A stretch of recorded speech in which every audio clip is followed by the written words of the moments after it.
going on, man? Charlie in the box. Check it out. Look at what I got in my box today. Is your senator in Arizona getting shot in the Mosque. As soon as that happened and we got reported, what they did, they went to the other senators and governor in the state and surrounded their house and make sure nobody was going to attack them. See, you're going to see now that the violence that happens in America, they're expecting it. And their actions on what they want to do to you by taking away your rights. And you think it's bad trying to get in an airplane? Think about what they're going to do to you if the America uprises and has a riot for all the wrong reasons. You're going to see what I see, and I'll tell you what I think about it at the end. There for the federal government to do a better job of immigration enforcement. These are all highly controversial issues in Arizona. Whether or not this was a political motivation for the shooting, we just don't know. And it's way, way too premature to speculate about that. It certainly is, Doug. Hang with me. We're waiting to hear now. We know of 2 news conferences that are coming up just moments from now. You see on the bottom right-hand corner of your screen there, the microphone at the White House where the president is to speak shortly. In addition, we've just learned that the Arizona Governor Jan Brewer is scheduled to hold a news conference, which is where I just was, so I popped away, on the upper right-hand corner of your screen. So we'll be having those. We are quite confident that the president and the governor will not overlap. History would suggest once the president has scheduled a news conference that a governor would wait until after the president, and that's what I would anticipate will happen. Either way, we'll bring them both to you. I mentioned the death. Let's get to Doug McKelway, who has a little more on this 22-year-old Jared Loughner. Yeah, Shep, you mentioned that when you first heard of him and read some of his writings that somebody fell through the cracks here. I think that's very well stated. The comments that he makes are totally unintelligible and probably psychotic by any psychological definition. He writes on one of his YouTube postings where he went to school. Thornydale Elementary School, Tortolita Middle School, Mountain View High School, Northwest Aztec Middle School, and Pima Community College. He posts one video of himself, it appears to be of him, on YouTube, and it's an American flag out in a desert-like surrounding. He's covered with a hood and walks up to the flag and kind of holds it up. He writes a graphic over his picture at one point and points to his arm and says, "I have only one arm." But you never see his face. It's covered up with a hood and masked.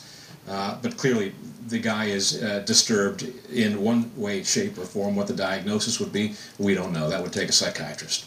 You know, before they were able to... Facts. But we know that Representative Giffords was one of the victims. She is currently at a hospital in the area, and she is battling for her life. We also know that at least 5 people lost their lives in this tragedy. Among them were a federal judge, John Roll, who has served America's legal system for almost 40 years, and a young girl who was barely 9 years old. I've spoken to Arizona Governor Jan Brewer and offered the full resources of the federal government. The suspect is currently in custody, but we don't yet know what provoked this unspeakable act. A comprehensive investigation is currently underway, and at my direction, Director Bob Mueller is en route to Arizona to help coordinate these efforts. I've also spoken to the Democratic and Republican leaders in the House. Gabby Giffords was a friend of mine.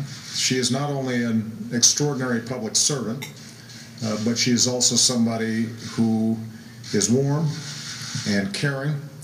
She is well liked by her colleagues and well liked by her constituents. Her husband, Mark Kelly, is a Navy captain and one of America's valiant astronauts. It's not surprising that today Gabby was doing what she always does, listening to the hopes and concerns of her neighbors. That is the essence of what our democracy is all about. That is why this is more than a tragedy for those involved. It is a tragedy for Arizona and a tragedy for our entire country. What Americans do at times of tragedy is to come together and support each other. So at this time, I ask all Americans to join me and Michelle in keeping all the victims and their families, including Gabby, in our thoughts and prayers. Those who have been injured, we are rooting for them. And I know Gabby is as tough as they come. And I am hopeful that she's going to pull through. Obviously, our hearts go out to the family members of those who have been slain. We are going to get to the bottom of this, and we're going to get through this. But in the meantime, I think all of us need to make sure that we're offering our thoughts and prayers to those concerned. Thank you. Okay, see, look at the guy that shot this senator. He's on the left. He's a liberal. And he's mad at the government because of the actions the government's doing, downgrading our dollar and running this country like our politicians in Washington are doing. But what he's mad at is the Democrat Party and the progressives. Progressives are on both sides. The reason why this country is being run into the ground, because they believe in progressivism. Progressivism equals socialism. Socialism equals communism. And that's something that the Republic has nothing to do with. That's why when you seen Obama have his speech right now, he referred to our country as a democracy. He should have clarified it, which he knows, but they don't tell you, like him and every other career politician, that we live in a republic. You've been lied to on all aspects of your country, and it's being stolen away from you and taken away from you as an American. They're building a socialist society now. They're building this country to be a communist society, an oligarchy, a fascist society. And all those different things have nothing to do with your freedom. There's an attack on the American people, and it's been happening for years. They've done it gradually. But as long as we as Americans ignore these things that are happening to our country, and you feel there's nothing you can do to change it, they're gonna win. The only way we fix this is if we Americans start a second American Revolution peacefully, just like Martin Luther King, and look what he did to the American society. If you're not doing everything in your power to restore this country, you're gonna do everything in your power to destroy it.